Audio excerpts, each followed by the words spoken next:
Students, upgraded +2 high school झरपू के प्रधानाध्यापिका श्रीमती शिल्पा सुहासिनी एवं हमारे गार्जियन स्वरूप वरीय शिक्षकों के मार्गदर्शन के ऊपर आधारित मैं लक्ष्मण कुमार सहायक शिक्षक गणित भौतिकी के द्वारा प्रस्तुत ऑनलाइन वीडियो क्लासेस में आप सभी बच्चों का मोस्ट वेलकम है। बच्चों, आज के वर्तमान परिस्थिति को देखते हुए यह वीडियो क्लासेस, ऑनलाइन क्लासेस देने की आवश्यकता पड़ी।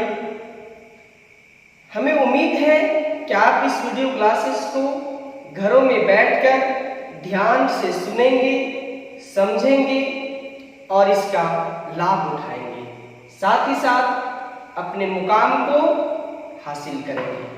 अगर हम सभी लोग दृढ़ संकल्प के साथ, बड़े आत्मविश्वास के साथ किसी काम को करते हैं तो निश्चित तौर पर हम लोग उस काम को अंजाम तक पहुंचाते हैं और इसमें भी आप सभी के सहयोग से हम लोग मंजिल तक पहुंचेंगे, ऐसा आपसे मेरा भरपूर उम्मीद है। बच्चों, आज की क्लास में हम लोग अपने झारखंड बोर्ड के सिलेबस के मुताबिक एक बहुत ही इम्पोर्टेंट चैप्टर का चर्चा करने जा रहे हैं, जिसका नाम है त्रिकोणमिति, जिसको अंग्रेजी में ट्रिगोनमेट्री कहते हैं। बच्चों, यह चैप्टर बहुत ही इम्पोर्टेंट है। अगर हम लोग इसको नंबर के दृष्टिकोण से देखें, परीक्षा में पूछे जाने वाले क्वेश्चन के दृष्टिकोण से देखें, तो इसका कम से कम 10 नंबर का वेटेज है। मतलब इस चैप्टर से 10 नंबर के प्रश्न कम से कम पूछे जाएंगे, उससे अधिक भी हो सकता है। साथ ही साथ अगर हम लोग दृष्टिकोण बदल दें, अगर हम लोग अपने भविष्य की बात करें, हायर एजुकेशन की बात करें, तो आप जैसे 10th पास करने के बाद अपर एजुकेशन में जाएंगे, इसका महत्व और बढ़ जाएगा और वहां के लिए ये और महत्वपूर्ण हो जाएगा। वहां तो आपको बहुत ही लंबे विस्तार रूप में इस त्रिकोणमिति को पढ़ना है, लेकिन अगर हम लोगों का बेस, आधार, जिसको अभी हम लोग 10th क्लास कह रहे हैं, अगर यहाँ पे हम लोग मजबूती से उसको नहीं पढ़ते हैं तो शायद वहाँ मुझे समस्याओं का सामना करना पड़ता है और वही बच्चे असफलता को भी हासिल कर लेते हैं। इसलिए यहाँ हम लोग बहुत ही धीरे धीरे, आसान तरीके से, आसान शब्दों में सीखेंगे और सिखाएंगे और साथ ही साथ अपने आधार को बहुत मजबूत करेंगे। बच्चों, इस वीडियो क्लासेस को करने के लिए हमें आप सबों को कुछ खास बातों का ध्यान रखना है, जो मैं पहले समझा देता हूँ, उसके बाद फिर मैं क्लासेस शुरू करूँगा। बच्चों, जब आपके मोबाइल में ये वीडियो पहुंचेगा तो आप इसे ध्यान से देखेंगे, समझेंगे, सुनेंगे। सुनते समय, देखते समय आप लिखने का काम नहीं करेंगे, क्योंकि इसमें जितनी भी सारी चीजें मैं समझाऊंगा उसका एक लिखा हुआ नोट्स का पीडीएफ तो आप समझते होंगे, नोट्स का पीडीएफ आपके व्हाट्सएप ग्रुप में अलग से मैं भेज दूंगा। आप उस पीडीएफ को डाउनलोड कीजिएगा। उस डाउनलोड किए गए पीडीएफ को देख कर अपने कॉपी में उसको विस्तार से हेडिंग देते हुए उसको उतारिएगा, उसको नोट कीजिएगा।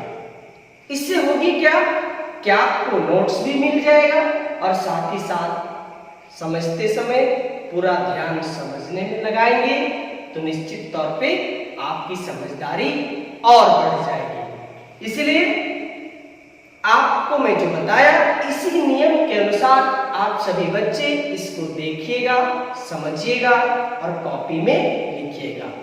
अगर समझते समय कोई समस्या हुई, कोई तकलीफ हुआ, नहीं समझ में आया तो आप मुझे पर्सनली व्हाट्सएप में लिख के भेजिएगा।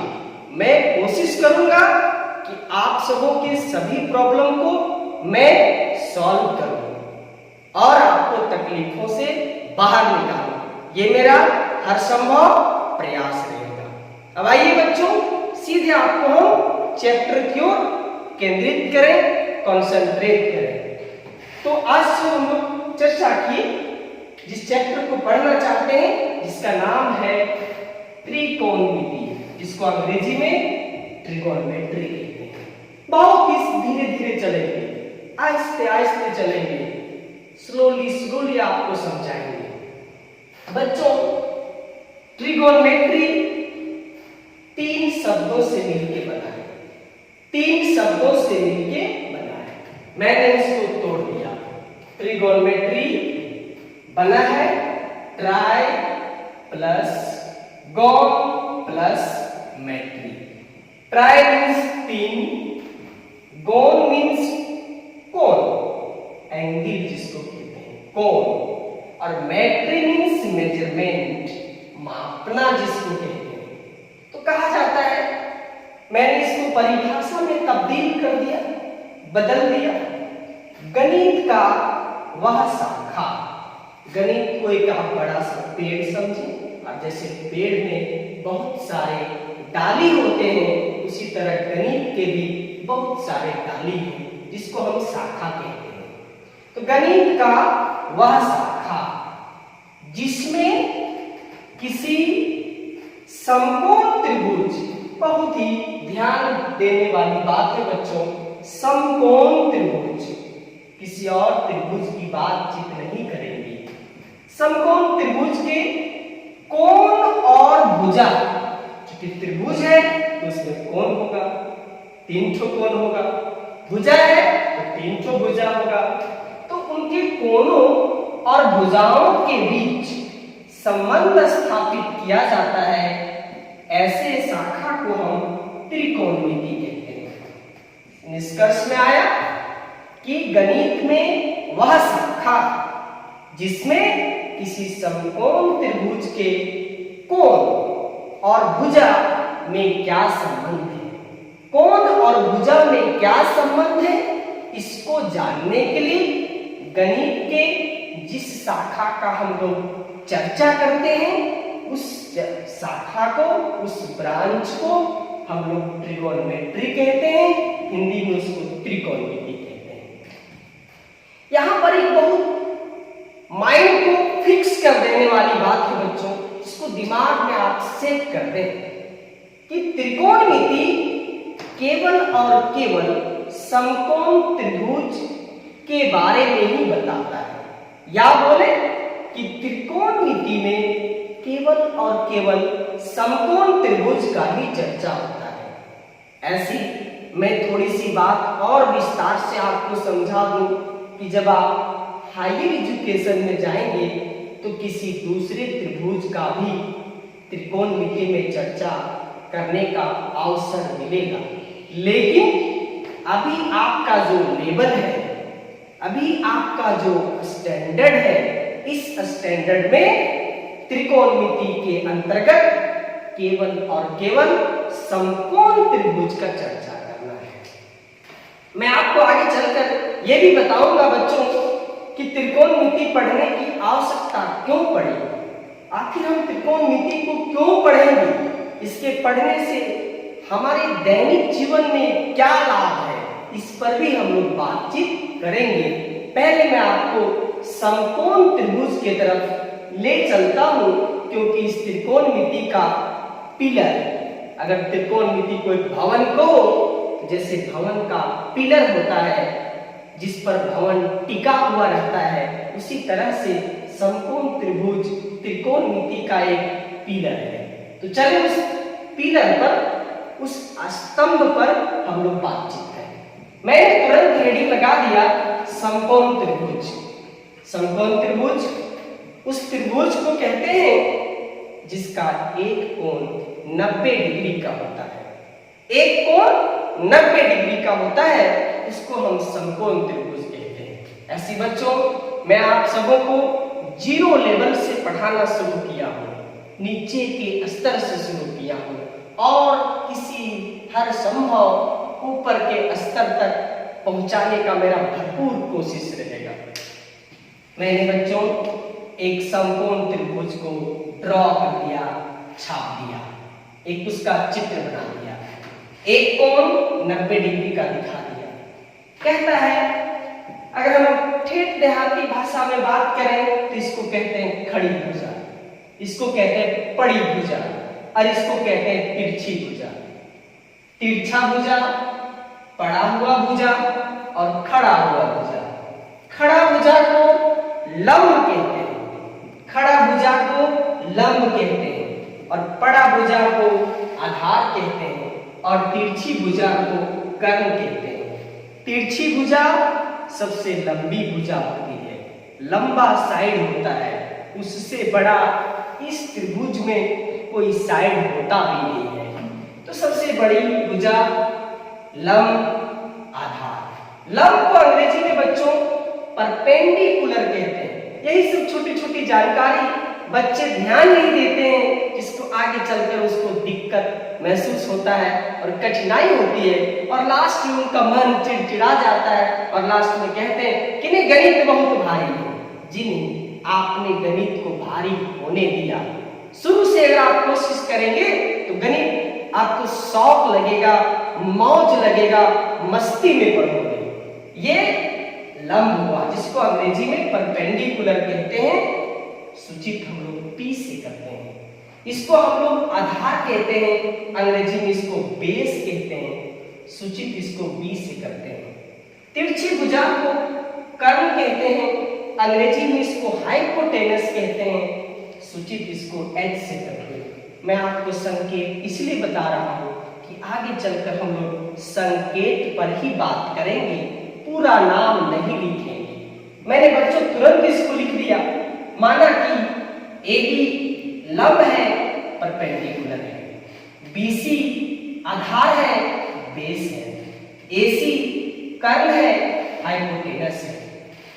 अब कहता है बच्चों कि हम लोग समकोण त्रिभुज का बातचीत करें, समकोण त्रिभुज का चर्चा करें और पाइथागोरस के सिद्धांत को ना याद करें तो पाइथागोरस थ्योरम का बेइज्जती होगा। इट मीन्स पाइथागोरस नाम के गणितज्ञ ने समकोण त्रिभुज में अपना एक महत्वपूर्ण सिद्धांत दिया, महत्वपूर्ण थ्योरम दिया।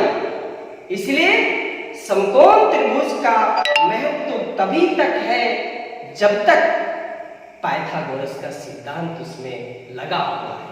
इसलिए समकोण त्रिभुज के चर्चा में पाइथागोरस सिद्धांत को शामिल करना हम सबों के समझदारी को चार चांद लगा सकता है। मीन्स समझदारी स्वतः बढ़ जाएगी। इसलिए मैंने पाइथागोरस के सिद्धांत को लिखा। पाइथागोरस कहता है कि किसी समकोण त्रिभुज में पाइथागोरस केवल समकोण के लिए ही बना। किसी समकोण त्रिभुज में कर्ण का स्क्वायर, कर्ण बड़ी भुजा, कर्ण का स्क्वायर बराबर होता है आधार का स्क्वायर प्लस लंब का स्क्वायर, आधार का स्क्वायर प्लस लंब का स्क्वायर। मैंने तुरंत इसके रूप को बदला, h स्क्वायर बराबर b square plus p square. मैंने तुरंत इसकी भाषा को बदला, स्क्वायर को हटाया और इस पर रूट लगा दिया, p square plus b square. इसलिए पाइथागोरस का ये सिद्धांत आपके सामने प्रस्तुत है। अब वो समय आ गया बच्चों ये समझने का कि हम लोग त्रिकोणमिति को क्यों पढ़ते हैं, त्रिकोणमिति पढ़ने की आवश्यकता क्यों पड़ी। अब हम लोग इसके आगे की पढ़ाई में चर्चा करेंगे कि त्रिकोणमिति की आवश्यकता क्यों पड़ी, त्रिकोणमिति में भुजा और कोण के बीच के संबंध को किस प्रकार से व्यक्त किया जाता है, इन सारी चीजों का डिस्कशन बच्चों हम लोग अगले क्लास में करेंगे, नेक्स्ट वीडियो में करेंगे, क्योंकि ये हमारा आप सबों के लिए इस 10th क्लास के बच्चों के लिए पहला वीडियो होगा। इसलिए आप सभी लोग पहला क्लास में इतना दूर तक सीखेंगे, इसके बाद का पढ़ाई, इसके बाद का चर्चा हम अगले वीडियो में आपके समक्ष लेकर के हाजिर हो जाएंगे, प्रस्तुत हो जाएंगे। धन्यवाद।